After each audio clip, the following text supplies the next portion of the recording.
스가랴 3장 1절에서 10절까지의 말씀을 제가 봉독하겠습니다. 대제사장 여호수아는 여호와의 천사 앞에 섰고 사탄은 그의 오른쪽에 서서 그를 대적하는 것을 여호와께서 내게 보이시느니라. 여호와께서 사탄에게 이르시되 사탄아 여호와께서 너를 책망하노라. 예루살렘을 택한 여호와께서 너를 책망하노라. 이는 불에서 꺼낸 그슬린 나무가 아니냐 하실 때에 여호수아가 더러운 옷을 입고 천사 앞에 서 있는지라. 여호와께서 자기 앞에 선 자들에게 명령하사 그 더러운 옷을 벗기라 하시고 또 여호수아에게 이르시되 내가 내 죄악을 제거하여 버렸으니 내게 아름다운 옷을 입히리라 하시기로 내가 말하되 정결한 관을 그의 머리에 씌우소서 하매 곧 정결한 관을 그 머리에 씌우며 옷을 입히고 여호와의 천사는 곁에 섰더라. 여호와의 천사가 여호수아에게 증언하여 이르되 만군의 여호와의 말씀에 내가 만일 내 도를 행하며 내 규례를 지키면 내가 내 집을 다스릴 것이요 내 뜰을 지킬 것이며 내가 또 너로 여기 섰는 자들 가운데에 왕래하게 하리라. 대제사장 여호수아야 너와 내 앞에 앉은 내 동료들은 내 말을 들을 것이니라. 이들은 예프의 사람들이라. 내가 내 종 싹을 나게 하리라. 만군의 여호와가 말하노라. 내가 너 여호수아 앞에 세운 돌을 보라. 한 돌에 7눈이 있느니라. 내가 거기에 새길 것을 새기며 이 땅의 죄악을 하루에 제거하리라. 만군의 여호와가 말하노라. 그날에 너희가 각각 포도나무와 무화과나무 아래로 서로 초대하리라 하셨느니라. 아멘. 스가랴 선지자가 환상을 보는데 네 번째 환상이 오늘 본문에 등장하고 있습니다. 오늘 본문의 모습은 세상적으로 보면 법정의 모습과 같죠. 여호수아라고 하는 대제사장이 등장을 하고 하나님이 그 재판을 판결하시는 재판장이십니다. 굳이 표현하자면 사탄의 역할은 뭡니까? 이 피고를 고발하고 고소하는 검사의 역할이라고 할 수 있죠.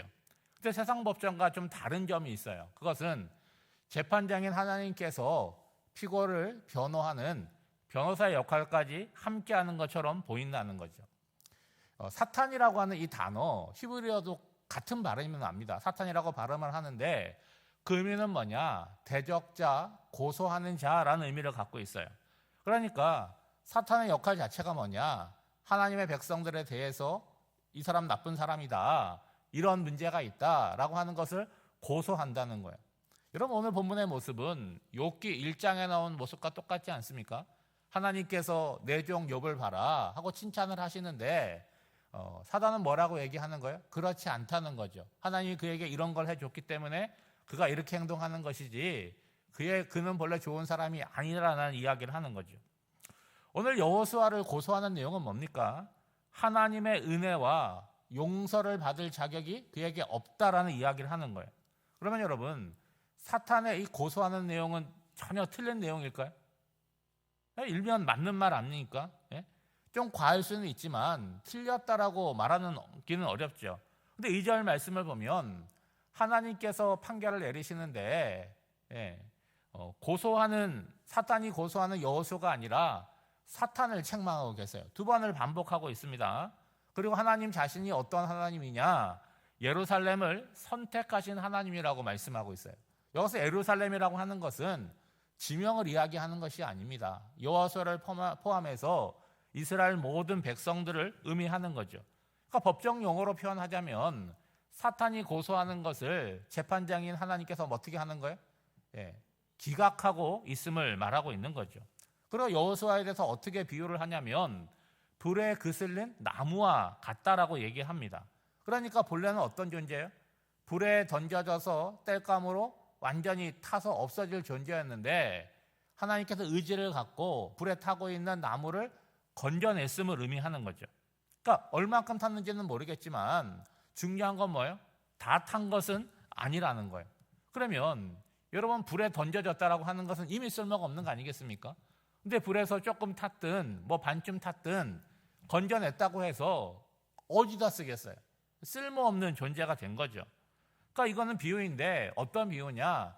바벨론 포로로 끌려가서 모든 것이 끝나버린 것 같았는데 하나님께서 의지를 갖고 다시 그들을 예루살렘으로 돌아오게 하신 사건을 이야기하는 거죠.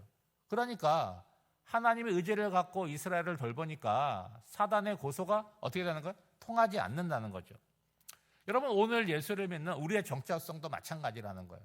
우리가 뭐 훌륭한 사람이기 때문에 예수를 믿는 것이 아니라 불에 그슬린 나무와 같다는 거죠. 앞서 말씀드린 대로 사단이 하는 고소가 틀린 것은 아니지만 우리와 하나님의 관계가 어떻다는 거예요? 확실한 관계라는 거예요. 하나님의 의지를 갖고 우리를 선택하셨고 우리를 사랑하시기 때문에 하나님의 은혜를 받을 자격이 우리에게 있다는 거죠. 여러분, 로마서 8장 33절에 보면 이런 말씀이 있지 않습니까? 누가 하나님이 택하신 자들을 고발하겠느냐? 의롭다 하신 이는 하나님이시니 누가 정죄하리요? 라고 말씀하고 있어요. 오늘 말씀 3절을 보면 법정에 서 있는 이스라엘의 대표인 대제사장 여호수아는 어떤 옷을 입고 있습니까? 더러운 옷을 입고 있어요. 이름이 더러운 옷이라고 하는 건 뭘 상징할까요? 이스라엘 백성들의 죄악을 의미하는 거죠. 그러니까 앞서 사단이 고발하는 내용이 이 더러운 옷으로 증명이 되는 거죠. 그러니까 제사장 가운데 가장 으뜸인 대제사장 여호수아도 본래는 어떤 사람입니까? 범죄함으로 말미암아 바벨론으로 포로로 끌려갔던 사람 가운데 하나라는 거예요. 근데 이제 그 옷을 벗기시고 하나님께서 그에게 아름다운 옷을 입히십니다. 그리고 머리에 관을 씌우시는데 정결한 관을 씌우는 거예요. 이거는 모세오경에 보면 제사장을 세울 때 위임 예식을 할 때 입히는 옷과 관과 그것을 설명하는 거죠. 그러니까 지금 이러한 행위는 뭘 의미하는 것입니까? 사단이 고소하는 빌미를 삼고 있는 죄악이 제거되는 모습을 보여주고 있는 거죠. 그걸로 끝입니까? 하나님께서 다시 대제사장이라는 지위를 회복시켜 주잖아요. 그렇죠? 그러니까 범죄하였음으로 말미암아 상실했던 기회가 다시 한번 주어지게 되는 것입니다. 그리고 그걸로 끝나는 것이 아니라 이제 대제사장인 여호수아에게 하나님의 소명이 들려지는 거예요. 여러분 7절 말씀을 한번 보시죠. 너가 만일 내 도를 행하며 규례를 지키면 내가 내 집을 다스릴 것이요 내 뜰을 지킬 것이며 내가 또 너를 여기 섰는 자들 가운데 왕래하게 하리라. 두 가지 조건이 제시되고 있습니다. 하나는 뭐냐? 하나님의 도를 행하라는 거예요. 여러분, 여호수아는 자신에게 계시된 하나님의 성품을 자기의 삶을 통해서 나타내야 되는 존재예요. 그는 한 사람의 자연인에 불과하지만 하나님께서 그를 선택해서 따로 구별하여 세운 일꾼이라는 거예요. 그래서 어떻게 하셨습니까? 더러운 옷을 벗겼잖아요. 죄악을 벗기셨다는 거예요. 그리고 하나님께서 새 옷, 아름다운 옷을 입혀주셨습니다. 그리고 새로운 사명을 주셨어요. 그러니까 그를 통해서 하나님이 어떤 분이신지가 드러나야 되고 하나님의 말씀, 계시가 백성들에게 전달돼야 된다는 거예요. 또 하나는 규례를 지켜야 된다는 거예요. 그러니까 내가 대제사장이니까 이스라엘에서 가장 높은 자니까 내가 힘이 있고 권력이 있다. 그런 것이 아니라는 거죠. 하나님께서 그 대제사장의 직분을 감당하는데 어떻게 감당해야 되는지 법과 규례를 말씀하셨어요. 예를 들면 하나님께 제사를 드립니다. 자기 멋대로 드리는 게 아니에요. 레위기 말씀을 통해서 어떻게 제사를 드려야 되는지 순서와 방법을 다 말씀해 주셨습니다. 그러니까 그 법대로 그 규례대로 성실하게 이행을 하는 거죠. 그런데 여러분 7절 말씀을 이게 조건적으로 보시면 안 되는 거죠. 그러니까 여호수아에게 맡겨진 사역을 이렇게 감당하게 되면 하나님께서 그를 통해서 이루시는 이런 일들이 계속해서 이루어지게 될 것이다 라는 말씀을 하는 거잖아요. 그러니까 여호수아도 마찬가지고 오늘 사는 우리도 마찬가지예요. 하나님의 말씀을 듣고 따라 사는데 하나님이 내가 사는 거 잘 모르시면 어떻게 하지? 내가 이런 착한 일을 했는데 하나님 걱정할 필요가 없다는 거예요. 그건 아주 쓸데없는 걱정이라는 거예요. 나는 뭐 하면 되는 거예요? 하나님의 사람으로 하나님의 말씀을 받아서 나의 삶을 하나님 앞에서 성실하게 살아나가면 되는 거죠. 그렇게 되면 어떤 복이 있느냐? 이러한 삶이 계속 지속되는 그런 은혜가 우리에게 있다는 거죠. 예를 들면 교회 생활을 한다고 해보세요. 내가 직분을 받았습니다. 봉사의 자리가 있습니다. 그런데 내가 열심히 성실하게 그 직분을 감당하게 되면 여러분 그 직분을 계속해서 감당하게 되겠죠. 그러면 또 어떤 유익이 있겠습니까? 나에게도 유익이 있는 것이고 내가 속해 있는 그 공동체에게도 유익함이 있다는 거죠. 여러분, 여호수아는요 연약하고 재성이 있는 한 존재에 불과합니다. 그런데 하나님께서 그를 선택하셨고 하나님의 일을 그에게 맡겼어요. 그러니까 그를 통해서 어떤 일이 벌어지는 것입니까? 앞서 두 개의 조건처럼 주어진 것처럼 하나님의 도가 행하여지고 제사가 드려지게 되는 것이 아닙니까? 그러니까 이것이 뭐라는 거예요? 장차 오시게 될 예수 그리스도의 예표라고 얘기하잖아요. 8절 말씀에 보면 이들은 예표의 사람들이라 내가 내 종 싹을 나게 하리라. 여기서 내 종 싹, 이 순이잖아요. 새순을 얘기하는데 이것은 장차 오실 예수님을 의미하는 거죠. 그는 오셔서 만인의 죄를 위하여 고난받는 종이 되고 다윗의 후손으로 오시고 그리고 모퉁이 돌이 되시는 분이잖아요. 제가 왜 돌 얘기를 하냐면 9절 말씀에 보면 여호와 앞에 세운 돌이 있잖아요. 거기에 7 눈이 있다라고 얘기하는데 중요한 것은 그 돌에 어떤 글이 새겨집니까? 이 땅의 죄를 하룻밤에 없애겠다라는 말씀이 있어요. 여러분, 이 말씀이 언제 성취가 됩니까?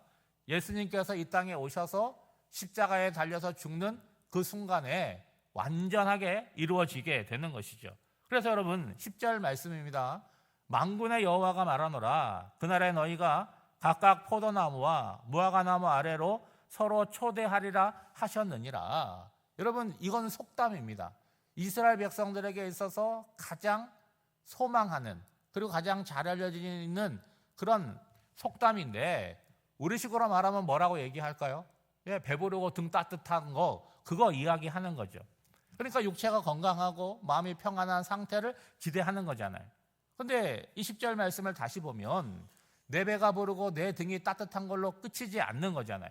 어떻게 발전이 됩니까? 이웃을 초대해서 그 따뜻함과 그 배부름을 함께 나누는 모습으로 나타나게 된다는 거예요. 여러분, 이게 뭐의 모습이겠습니까? 이 땅의 교회, 신앙 공동체가 지향해야 되는 모습이라고 하는 거예요. 여러분, 언제 이런 일이 일어나겠어요? 스가랴 선지자의 시점에서 볼 때는 그 시대는 그렇지가 않잖아요. 장차 메시아가 이 땅에 오심으로 그런 역사가 일어나는데 오늘 우리는 그 시대를 살아가고 있습니다. 그러면 오늘 이 말씀을 듣고 우리 삶에 어떻게 적용해야 되느냐? 우리가 어떤 존재라고요? 불에 그스린 나무와 같은 존재라는 거예요. 그런데 하나님께서 더러운 옷을 벗기시고 아름다운 옷을 입혀주셨습니다. 그리고 정결한 관을 씌워주셨어요. 그러면 어떤 의식이 있어야 돼요? 내가 깨끗하게 되었다는 의식을 갖고 오늘 한 날을 살아가야 되지 않겠습니까? 여러분, 어린아이들 비 오는 날 흙탕물에 막 들어가듯이 그렇게 사는 것도 아니죠. 대로가 있으면 그 한가운데 하나님의 사람으로 바르게 걸어가는 저와 여러분이 되시기를 주님의 이름으로 축복합니다. 기도하겠습니다. 하나님 아버지, 우리의 정체성이 불에서 꺼낸 그슬린 나무임을 고백합니다.